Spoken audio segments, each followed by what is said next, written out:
कनीस बन के मदीने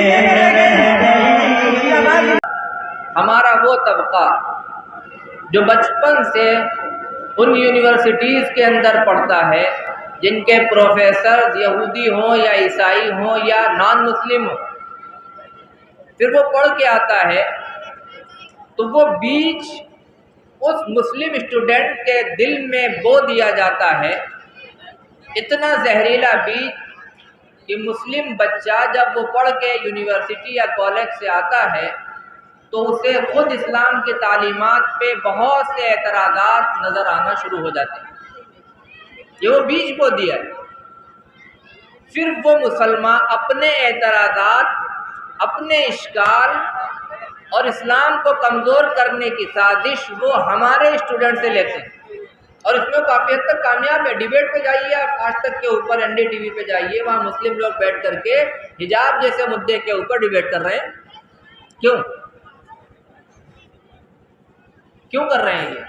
इसलिए कि उनके दिमाग में वो बीज बो दिया गया है इस्लाम के खिलाफ इशू पैदा करना, इस्लाम में शोषे निकालना, इस्लाम में कीड़े तलाश करना, ताकि जब घर का आदमी दुश्मनी का हक अदा करेगा तो उसे कायदे से करेगा।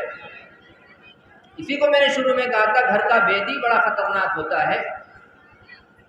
अब जब मुसलमान आपस में डिबेट में बैठते हैं, एक उसी चीज़ को सही करार दे रहा है और दूसरा मुस्लिम उसके ऊपर आपत्ति कर रहा है और एतराज़ात जड़ रहा है और ये बता रहा है कि ऐसा नहीं, ऐसा होना चाहिए, तो करोड़ों लोग जो चैनल को देख रहे हैं उनके दिमाग में इस्लाम की एक मजबूत साख खत्म हो जाती है।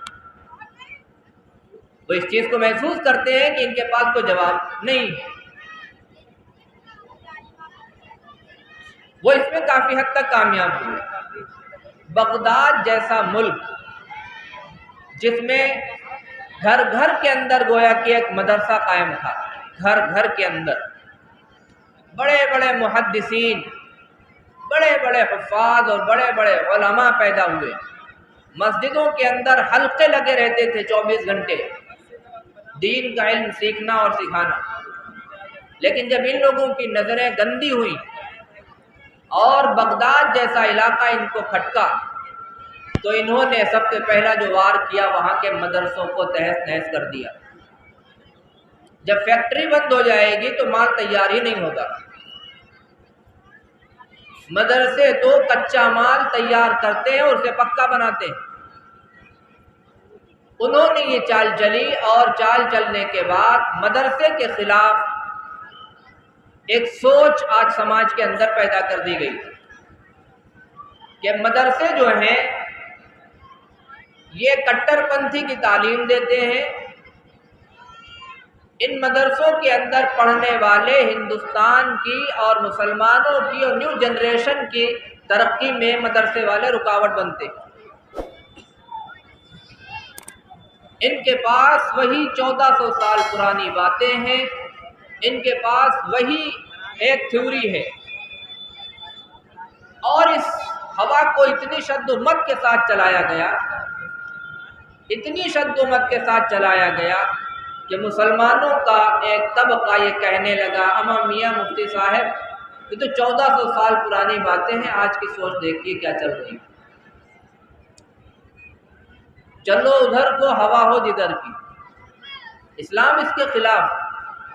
इतने मजबूत पहाड़ की तरह चट्टान बन जाओ कि तूफान आपसे टक्कर खा करके अपने रुख को चेंज कर ले, लेकिन तुम्हारे अंदर जरा बराबर भी फर्क नहीं आना चाहिए।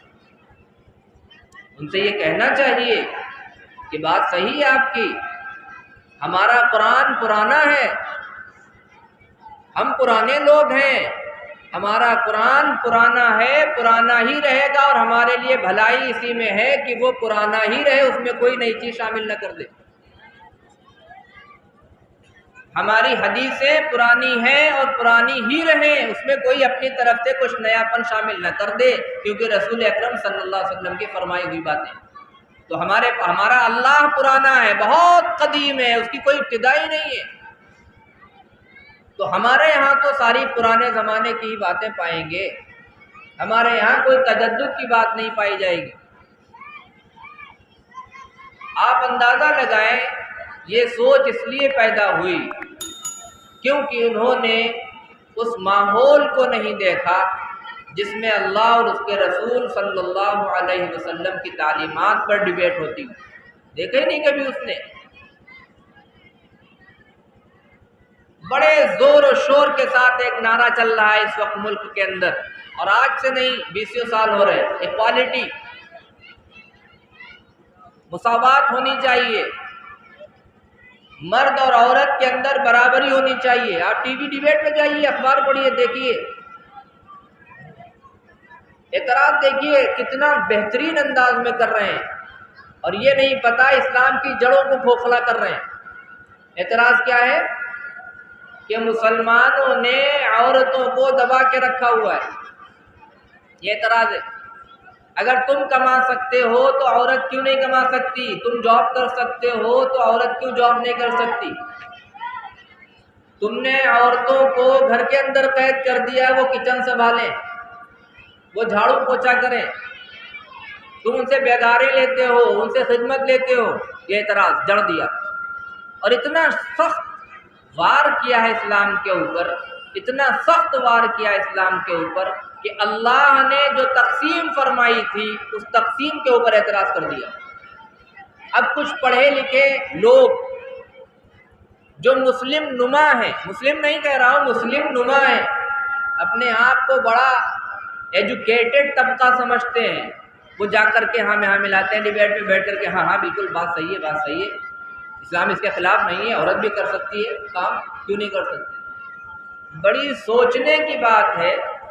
जो औरत बीवी की खिदमत करे, भाई की खिदमत करे, वालिद की खिदमत करे तो वो घर के अंदर है तो गुलाम है, और ऑफिस के अंदर खड़ी रहे तो वो गुलामियत नहीं है। सोच देखिए कैसी पैदा कर दी। उनको पैसा कमाना है ना,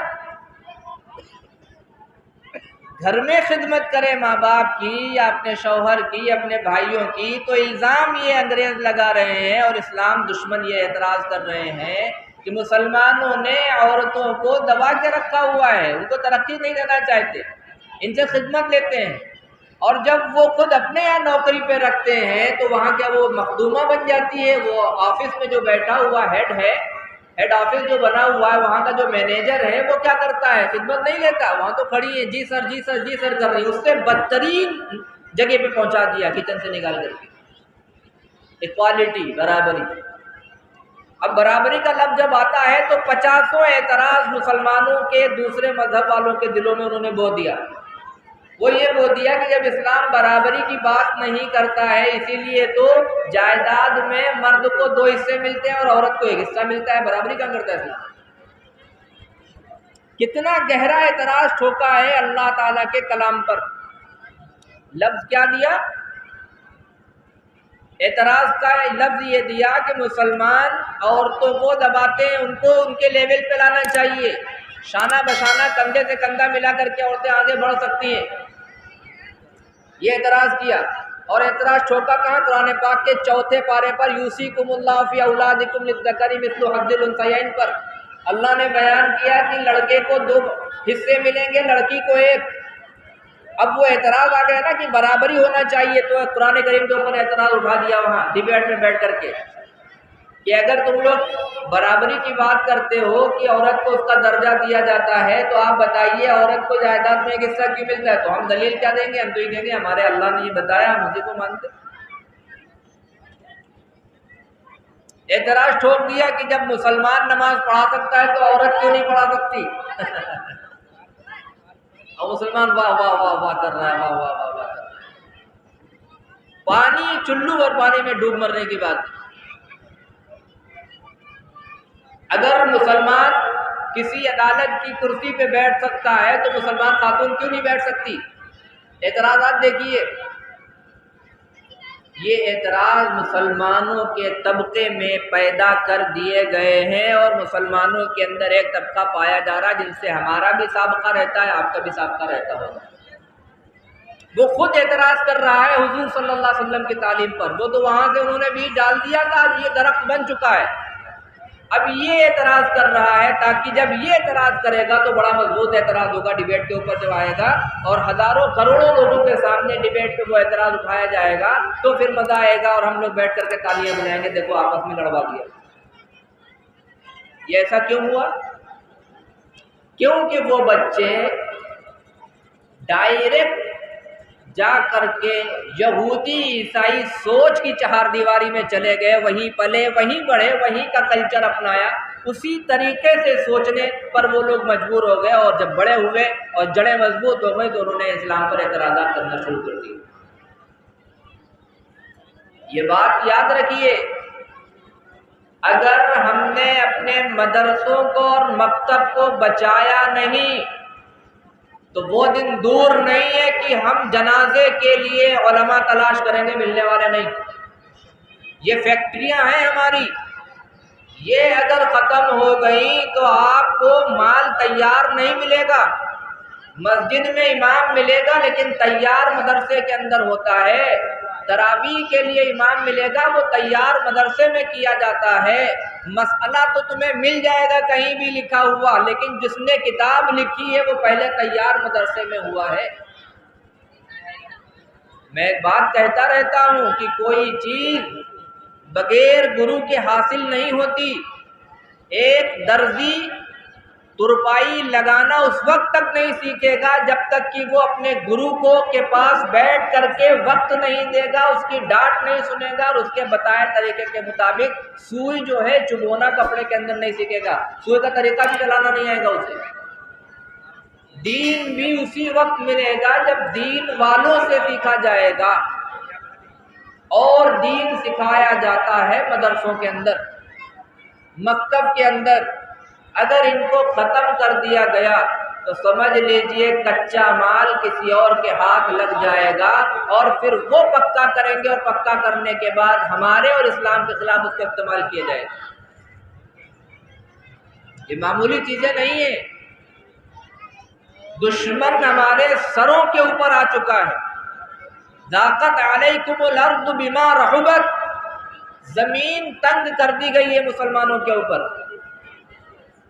इतनी तंग की गई है कि समेट दिए गए हैं और हालात ये पैदा हो गए हैं कि मुसलमान आदमी दाढ़ी रख करके कुर्ता टोपी पहन करके अकेले सफर करता हुआ डर रहा है। ज़ाक़त अलैकुमुल अर्दु बिमा रहुबत, अल्लाह ने कहा तंग कर दिया है, तुमने नाफरमानियां शुरू की, हमने तुम्हारे घेरे को तंग करना शुरू किया है, अब समेट देंगे तुम्हें। अगर तुम वैन ततवल्लौ, अगर तुम मुंह दिखा दोगे हमारे पैगंबर की तालीम को, तुमको हटा देंगे, दूसरों को लेकर के आएंगे। सुम्मा ला यकूनु अमसालकुम, वो तुम्हारी तरह पीठ फेरने वाले नहीं होंगे।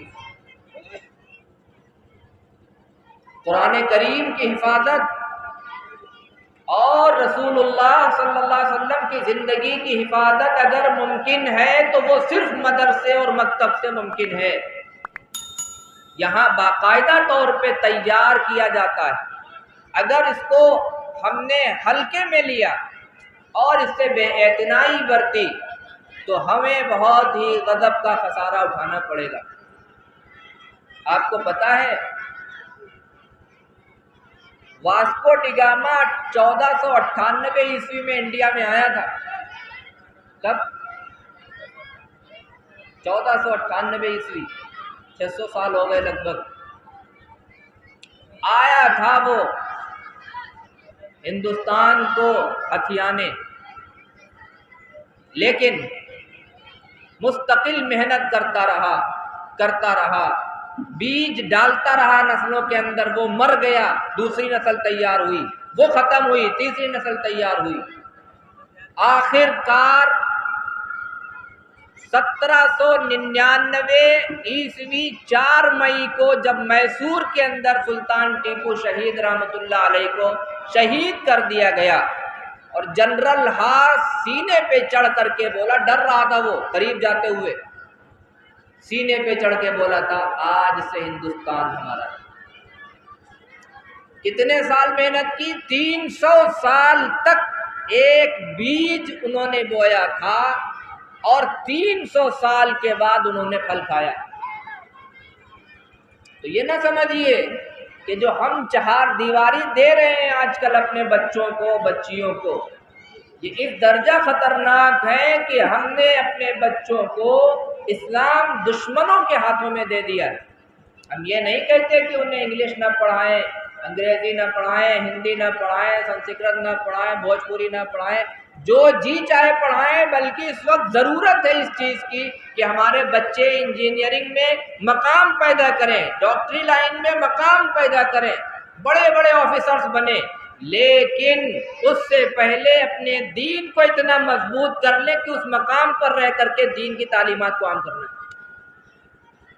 आप समझ रहे बात को? हमारी नहीं समझ रहे। इतना मजबूत बच्चा बना देना है दीन के एतबार से कि सब कुछ तो बर्दाश्त है, लेकिन हुजूर का तरीका छोड़ना गवारा नहीं है। इसका मतलब ये नहीं कि हम अपने बच्चों को दुनियावी तालीम ना दें, जरूर दीजिए, जरूरत है इस वक्त मुस्लिम तबके के अंदर ऐसी होनहार बच्चों की जो आगे का मुस्तकबिल हमारा रोशन करें, लेकिन उससे पहले दीनी मामले में इतनी मजबूती पैदा कर दी जाए कि जब वो ऑफिसर बने तो दीन की छाप उस मकाम के ऊपर छोड़े। वो ये नहीं कि वहां जाकर के अपने आप को चेंज कर दे। यही हो रहा है। हमने एक से एक लोगों को देखा जो 5 वक्ता नमाजी हैं, लेकिन जब अपने डिपार्टमेंट में जाते हैं तो उन्हें शर्म आती है कुर्ते पैजामे के अंदर। मैं खुद जानता हूँ, कस्बे के अंदर ये लोग हैं। तो तुम्हें मुसलमान होने में शर्म आ रही है, दाढ़ी रखने में शर्म आ रही है, शर्म की असल वजह तो इस्लाम है, तो इस्लामी छोड़ दो, उन्हीं की तरह हो जाओ। मदरसे, मकतब, मस्जिदें, दीनी कारनामे, दीनी तंजीमें, इनको बचाना हर मुसलमान पर उसकी ताकत के बकद्र वाजिब है, बल्कि किसी किसी सूरत में फर्ज भी बन जाता है। मदरसे 4 लोगों से चलते हैं ना, अवाम के चंदे से, मदरसे की जिम्मेदार कमेटी से, वहाँ पढ़ाने वाले उस्तादों से और पढ़ने वाले स्टूडेंट से, 4 चीज़ों से चलते हो। चारों का तआवुन और उनकी मदद बहुत शामिल है। भाई कहीं भी कोई मदरसा चल रहा है, वो अपने पैसे तो नहीं चल रहा, कौम के पैसे से चल रहा, और महल्ले के लोग, कस्बे के लोग उसमें ताउन करते हैं। अब अगर ये लोग हाथ खींच लें, ताउन न करें, तो उसका मतलब ये है कि फिर मदरसा चलना नामुमकिन हो जाएगा। कौम चंदा देती है और हम हुकूमत से चंदे नहीं लेते, और ना क़यामत तक इंशाअल्लाह लेंगे। है हमारे मजहब का मामला है, मस्जिद हो, मदरसा हो, दीनी मामला हो, हम दान करेंगे हर एक चीज़, हमें बचाना है। दूसरे जिम्मेदार जो कमेटी के होते हैं, वो लोग तो बहुत ही जिम्मेदारी के साथ मदरसे को चलाते हैं, बल्कि कभी कभी जिम्मेदारों को उस जगह तक जाना पड़ता है जहां वो जाना पसंद नहीं करते, सिर्फ मदरसे के लिए, दीन बचाने के लिए जाते हैं। हर बेटा अपने माँ बाप का दुलारा होता है। आपको खटक रहा है ना, वो हमें जो शख्स हमारी निगाह में खटक रहा है, जरूरी नहीं कि वो सबकी निगाह में खटक रहा हो, वो किसी की आंख का तारा भी हो सकता है। एक शख्स हमें खटकता है, लेकिन वही शख्स अपनी माँ की आंख का तारा है। वो अपाहिज नहीं है, इसके भी पैर हैं, उसके भी हाथ है, वो भी कमा सकता है। मदरसे में पढ़ाने वाला वो मजबूर नहीं है, उसे फालिज ज़दा नहीं है वो कि उसके फालिज हो गई है, अपाहिज नहीं हो गया। उसके भी आपकी तरह, हमारी तरह 2 हाथ 2 पैर, दिमाग, दिल सब मौजूद है, जवानी मौजूद है। अगर मंडी में उतरना चाहे आलिम या हाफिज, तो लोग तकते रह जाएंगे। अल्लाह ताला अपने अनवार की बरकत से ऐसी दुकानें चमकाएगा उनकी, लेकिन क्यों? उन्होंने अपने सीनों से लगाया हुआ है मदरसा। 3000 पे, 4000 पे, 5000 पे पढ़ा रहे हैं वो। क्यों? वो समझ रहे हैं कि कौम अपने मिजाज को अलग तरीके से पैदा कर रही। अगर हम न बचाएंगे तो कौन बचाएगा? इसलिए वो मैदान में डटे हुए हैं, लड़े हुए हैं। उनकी भी माँ है, उनकी भी बहन है, उनकी भी बीवी है। वो भी चाहते हैं कि हमारी माँ के कानों के अंदर सोने के झुमके हों। हम अपनी बहन को रुखसती करते वक्त मोटे मोटे कुंडल और बेहतरीन हार दें। हर आलिम की ख्वाहिश होती है, हाफिज की ख्वाहिश होती है। क्या वो पैसे पैदा नहीं कर सकता? पैदा कर सकता है, अल्लाह ने उसे ताकत दी है। दुकान डाल सकता है, अल्लाह ने ताकत दी है। लेकिन वो अपनी तमाम ख्वाहिशों को रसूलुल्लाह सल्लल्लाहु अलैहि वसल्लम के मिशन को बाकी रखने के लिए कुर्बान कर देते हैं। और ऐसे लोगों के दर पे जाता है रसीद लेकर के चंदे के ताल्लुक से, जिनके पास जाना पसंद नहीं करता है, जाता है डांट खा करके आ जाता है, कभी कभी शर्मिंदगी उठानी पड़ती है, लोग जलील कर देते हैं। जिस पैसे की बुनियाद पे आज वो तकब्बुर दिखा रहा है, आने वाले कल के अंदर ऐसा ना हो कि रसूलुल्लाह के मिशन को पेट दिखाने की वजह से अल्लाह ताला ने कुछ नहीं तो नाबूद कर।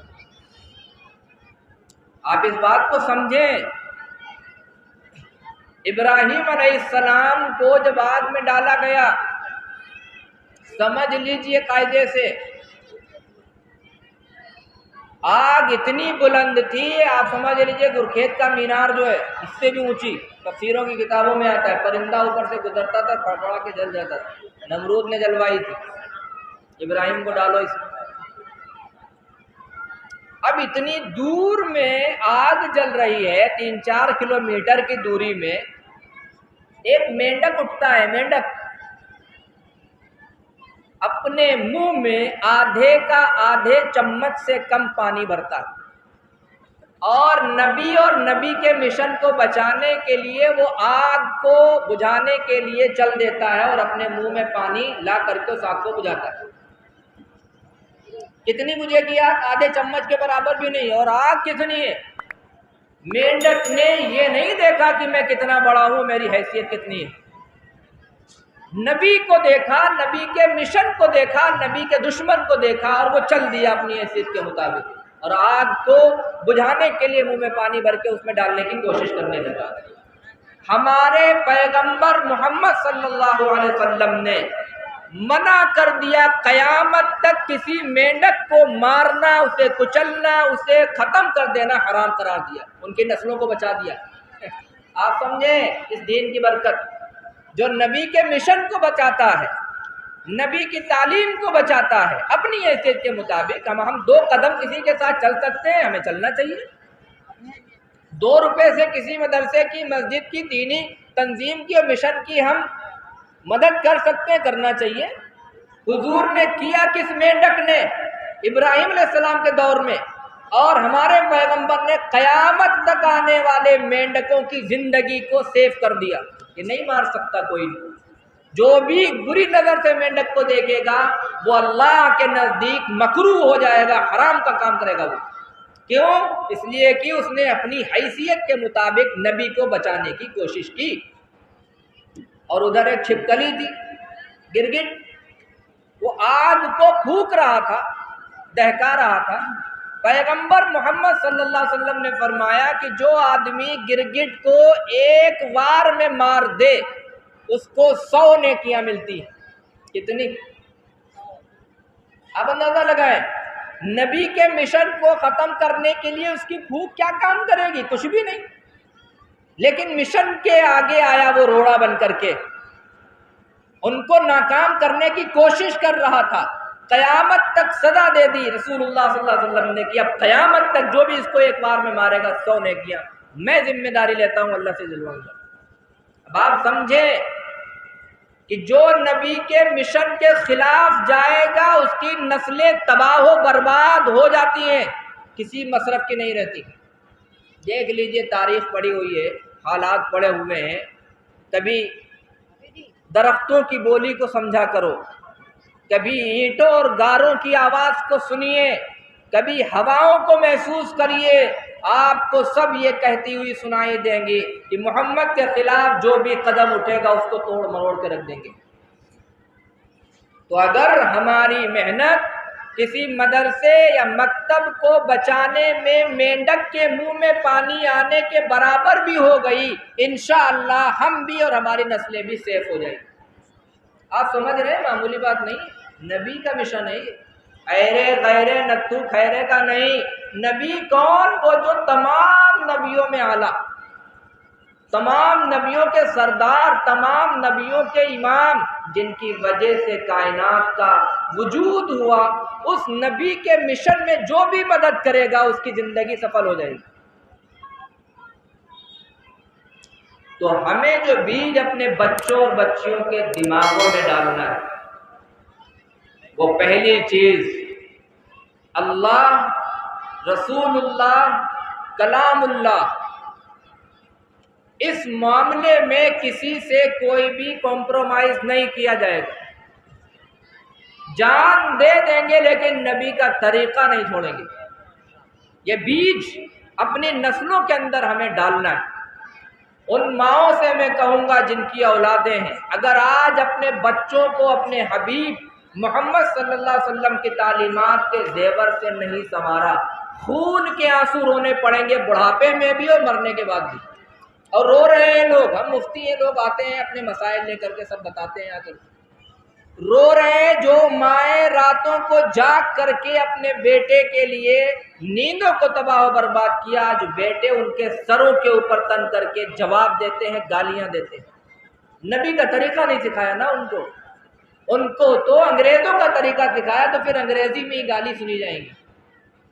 नबी की बरकत है, जिस दिल के अंदर वो तालीम और तरबियत आ गई वो अदब में झुक जाएगा। नबी की तालीम की बरकत है, जिस दिल के अंदर समा गई वो बिल्कुल पाक और साफ हो जाएगा।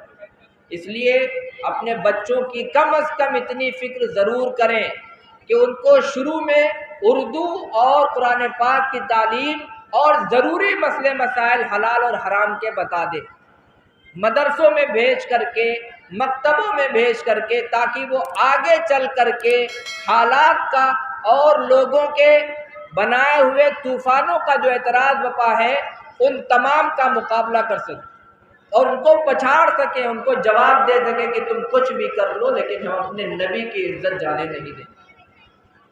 आपको पता है मौलाना अब्दुल करीम पारीख बहुत बड़े मुफस्सिर गुजरे हैं कुरान पाक के, गुजराती में, बंगाली में, इंग्लिश में ट्रांसलेट किया उन्होंने कुरान करीम के तर्जुमे का।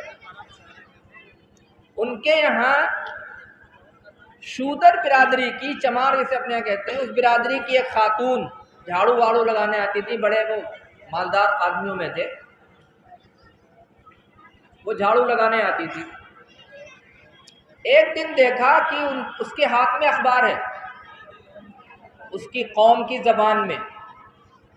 देख लिया मौलाना ने, मौलाना चौंक गए कि ये झाड़ू लगाने वाली, बर्तन मांजने वाली गरीब औरत ये अखबार पढ़ती है। पूछा उससे कि क्या अखबार पढ़ती हो तुम? तो कहा नहीं, हम पढ़े ही नहीं है। तो कहा फिर क्यों खरीदती हो? कहा हम खरीदते रोज हैं अखबार। मौलाना ने पूछा क्यों खरीदती हो? तो कहा खरीदते इसलिए हैं क्योंकि हमारी बिरादरी का ये अखबार है, अगर हम 2 रुपए से मदद कर सकते हैं तो हम करेंगे। आप समझिए मिशन को उन लोगों के, और हमारे मिशन क्या है? इन मौलाना की टांग खींचना, उन मौलाना की टांग खींचना, मौलाना फलाने की टांग खींच रहे हैं, फलाना मौलाना की टांग खींच रहा है। ऐसा नहीं है, कमी दूसरे दोनों तरफ से है। दो टॉप बात है इसमें, लिबिर जिबिर वाली बात समझ में नहीं आती, ना हमारे ना किसी के। कमियां दोनों तरफ से हैं। आजकल जो बच्चे बदतहजीबी का मुजाहरा कर रहे हैं उसमें कमी हम लोगों की, सिखाया नहीं, बर्दाश्त करना सिखाया ही नहीं। ये जो आज बच्चा जबान खोलता है सबके सामने, गाली देने पे उतारू हो जाता है, वो इसलिए कि बर्दाश्त सिखाया ही नहीं कि बर्दाश्त क्या होता है। हमारे यहाँ पड़ोस में एक खातून आई, बहुत बूढ़ी थी, तो वो बताने लगी कि मुफ्ती साहब एक दौर था जब हमारे जेठ घर में होते थे तो हम तमाम बहुएं घर की 4-5, किसी के मजाल नहीं होती थी कि जब जेठ साहब बोल रहे हो हम जवाब दें। इतना अदब, इतना लिहाज था। अब तो कुछ बोल दो तो चारों तरफ से सब शुरू हो जाते हैं। ये क्या हुआ? अदब खत्म हो गया। बताया ही नहीं गया कि भैया ये महल्ले के चचा हैं, अगर कभी नाराज हो जाए तो जवाब मत देना, ये बड़े हैं, इनको जवाब मत देना। बताया नहीं गया। अब तो ये सिखाया जाता है कि अगर बोले तो तान देना सीना अपना और कहना कि तुम तुम्हारे बाप हैं। एटीट्यूड के नाम पर, ईगो के नाम पर अपनी नस्लों को तबाह मत करो। आने वाले वक्त में ये हमारे लिए नासूर साबित होंगे, खून के आंसू रोएंगे, खून के। इसलिए दीन की फिक्र करिए। मदरसे, मस्जिद और मकतब और जो भी दीन को बचाने वाले जरिए हैं उनकी हिफाजत में अगर हम मेंढक के पानी के बराबर भी मदद कर सकते हैं तो हमें करना है इंशाअल्लाह, वरना जवाब नहीं दे पाएंगे क़यामत के दिन। मरना सबको है, आप भी मर जाओगे, हम भी मर जाएंगे, दीन थोड़ी मर जाएगा, चलता रहेगा, सब खत्म हो जाएंगे, आप भी हम भी सब। आज जितने यहाँ बैठे हैं 100 साल के बाद इसमें एक भी नहीं होगा। सब खत्म हो चुके होंगे। तो हम जितना कर सकते हैं करते रहें, अपने बच्चों को पढ़ाते रहें। जो बच्चे अभी कुरान नहीं पढ़ रहे, नमाज नहीं पढ़ रहे, दुआएं उन्हें मालूम नहीं, वो आपके मरने के बाद क्या पढ़ेंगे, आपको सवाब बख्शेंगे? कुछ नहीं बख्शेंगे। वो जब जुम्मा मस्जिद नहीं जाते हैं, आप किस उम्मीद पे जी रहे हैं? कोई आपको पूछने वाला नहीं। शबे बारात में जा करके 10 रुपए की मोगरा अगरबत्ती लगा देंगे, जा करके कब्र के ऊपर हाथ झाड़ करके चले आएंगे, फिर गाड़ी से फर्राटे मार के घूमेंगे, किसी को याद नहीं रहेगा। आप इस दर्द को समझिए। जो आज कुरान हमारी बेटी नहीं पढ़ रही, मरने के बाद वो बहुत ज्यादा 1 महीना अम्मी को याद करेगी, उसके बाद भूल जाएगी, अल्लाह करेगी। उसकी आदत ही नहीं है, हैबिट नहीं। उसको तो मोबाइल में मजा आता है, फेसबुक पे मजा आता है, वो उस पर लगेगी कि कुरान करीम पढ़ेगी, नहीं पढ़ेगी। ये मिजाज मदरसों के अंदर बनाया जाता है। मदरसों के अंदर 1-1 घंटा उस्तादों की निगरानी में फजर के बाद तिलावत कराई जाती है, उस्ताद घूमता रहता है। जब आदत बन जाती है तो फिर वो जब मदरसे से बाहर निकलता है तो उसका रूटीन बन जाता है। जब वो कुरान पाक रोज पढ़ेगा तो अपने माँ बाप को भूलेगा नहीं, वो बख्शेगा। आप इन चीजों को समझें। बहुत बेवफा है ये दुनिया, ना बाप हुआ किसी का, ना बेटा हुआ किसी का, सब मतलब से जी रहे हैं, कोई काम आने वाला नहीं है।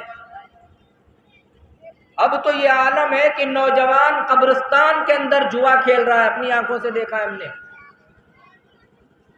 कब्रिस्तान में जुआ खेलता है जा करके, जानता है इधर से कोई आएगा नहीं। ये मिजाज किसने दिया? हमने बच्चों की फिक्र नहीं की है। क्या समाज के लिए खिदमत करेंगे? जो अपने घर के अंदर आफत मचाया, आफत जोते पड़ा है, वो कौम के लिए क्या करेगा? दीन के लिए क्या करेगा? कुछ भी नहीं करेगा। आप इन चीजों को उस नजरिए से ना देखें, आप इसको समझें और देखें आंखें खोल करके समाज के अंदर क्या क्या चल रहा है। बच्चे किस जगह पे जा रहे हैं, बच्चियां किस जगह पे जा रही हैं। हालात यहाँ तक मेरे कानों में आए और कई लोगों के जरिए आए कि अब तो लड़कियां अपने अम्मा अब्बा को रात में नींद की गोलियां खिला देती हैं खाने के अंदर डाल करके। इस हद तक हालात जा चुके हैं। माएँ कब आंखें खोलेंगी? समझ में नहीं आता है कि कब आंखें खुलेंगी। ये दगाबाजी कहाँ से आ रही है? क्योंकि उनकी तरबियत नहीं की गई, उनके दिल में ये बीज नहीं डाला गया कि अल्लाह देख रहा है, पाई पाई का हिसाब दिया जाएगा। और ये ऐसे ही नहीं मिल जाएगा, ये बाकायदा तौर पे दीनी मिजाज बनाने से बनेगा। इसीलिए कहा जाता है गोद जो है माँ की, ये पहला मदरसा है। जो उसके सीने में भरा हुआ है, 2 साल तक अल्लाह ने चिपका के रखा उसके सीने से, वो अपने सीने के नूर को बच्चे के अंदर मुंतकिल करे। अब वहां तो टीवी भरी हुई है, वहां तो गलत बातें भरी हुई है, नफरतें भरी हुई, वही ब्लूटूथ की तरह सब सप्लाई हो रहा है, उधर जा रहा है। कोई बच्चा पैदा हुआ, उसके बाद वो वैसे ही माँ बाप के रविश पे चलता है। आप तजुर्बा कर लीजिए, घर में नमाज पढ़ना शुरू करिए, आपकी नतनी या पोती या भतीजी कोई हो छोटी 1.5 साल की, वो भी मुसल्ले के ऊपर सजदा करना शुरू कर देती है, क्योंकि वो माँ बाप को देख रही है वही करते हुए। और जब माँ बाप को वो डांस करते देखेगी, लड़ते हुए देखेगी, गाली गलौज करते हुए देखेगी कि बाप मार रहा है अम्मी को, तो फिर वो बेटा भी वही ज़हन बनाता चला जाता है और आगे चल करके वही वो भी करना शुरू कर देता है जो उसको माँ बाप ने दिया है। क्योंकि माँ बाप बच्चों का पहला मदरसा है। इसको समझिए। समाज के अंदर रसूलुल्लाह सल्लल्लाहु अलैहि वसल्लम से मोहब्बत का तकाजा ये नहीं कि झंडा उठा लिया और हुजूर सल्लल्लाहु अलैहि वसल्लम का नाम आया तो दुरूद पढ़ लिया, ये मोहब्बत नहीं है। मोहब्बत का एक जुज़ है, कामिल मोहब्बत नहीं। कामिल मोहब्बत तो ये हुजूर के मिशन को जिंदा किया जाए। इसलिए जो जहाँ भी मदरसे चल रहे हैं, मस्जिदें हैं, मकतब हैं, उनकी खास कर फिक्र करें, उन बच्चों की हौसला अफजाई करें। ये बच्चे आने वाली ज़िंदगी में मरने के बाद हमारे लिए तो फ़ायदेमंद साबित होंगे ही, ज़िंदगी में भी इंशाअल्लाह फ़ायदेमंद साबित होंगे। इसलिए मैं अपनी बात को इस बात पर मुकम्मल करना चाहता हूँ कि दूसरे दुश्मनों की चालों को समझें। बहुत ख़तरनाक चालें चली जा चुकी हैं, जाल ऐसे फेंके जा चुके हैं कि मछली जाल के अंदर फड़फड़ा रही है, लेकिन वो ये समझ रही है कि हमारा खैरखवाह है जाल में डालने वाला। उसे ये नहीं पता कि कुछ देर के बाद हमारे सर के ऊपर बांका चलने वाला है, छुरी चलने वाली है और हमारे 2 धड़े कर दिए जाएंगे। उसे पता नहीं, चबा रहा है। हमको सीधी सौखी बात ये पता है कि हमारे नबी से ज्यादा हमसे हमारा खैरखवाह कोई दुनिया में है ही नहीं, ना अम्मा ना अब्बा, कोई भी नहीं। सीधी सौखी बात। हमारे नबी से ज़्यादा हमारा खैर खा इस दुनिया में कोई भी नहीं है, चाहे जितना वो खैर खाई कर ले, हमारे नबी से ज़्यादा नहीं है। हमारे नबी ने फरमा दिया कि देखो ज़िंदगी को सही तरीके पर डाल लो, अल्लाह को हाजिर और नाजिर मान करके आमाल शुरू कर दो, गुनाहों को छोड़ दो, तो फिर तुम्हारे लिए जन्नत है, इसी में तुम्हारे लिए भलाई है। और अगर तुमने डगर चेंज कर दी, बदल दी, तो फिर हमारी कोई ज़मानत नहीं। इसलिए हमें पूरी कोशिश करना चाहिए बच्चों की हिफाजत के लिए, हम उनकी अच्छी तरीके से तरबियत करें, एक समाज के अंदर मॉडल बनाएं। महल्ले के अंदर नोट करिए आप, 2-4 के अलावा राय ले लीजिए, वोटिंग करवा लीजिए, 2-4 के अलावा शायद बच्चे निकले जिनके बारे में सब कहे कि ये बच्चा बड़ा नेक, आज तक किसी को जवाब नहीं दिया। वोटिंग करवा लीजिए, काउंटिंग करवा लीजिए पूरे महल्ले के अंदर, शायद कोई ये कहे कि हाँ फला बच्चे ने, हमने उसको डांटा था बड़ा समझ करके, जो कि हम उसके मामा लगते थे तो हम समझे मामा है, ये भांजा लगता है, लाओ ये गलत कर रहा तो डांट दे, तो वो मामा को ही उल्टा जवाब देने लगा। शायद ये 1-2 बच्चा निकले महल्ले के अंदर, क्यों? इसलिए कि हमने माँ की गोद में जो उसके अंदर मटेरियल डालना था दिल के अंदर, वो डाला ही नहीं। लड़ाई झगड़े डाले, गाली गलौज डाले, दीन की अहमियत, रसूलुल्लाह की अजमत, कुरान करीम की बरकत उसके दिल में डाली ही नहीं है। अगर आज नहीं डाली तो फिर कभी नहीं डाल पाए।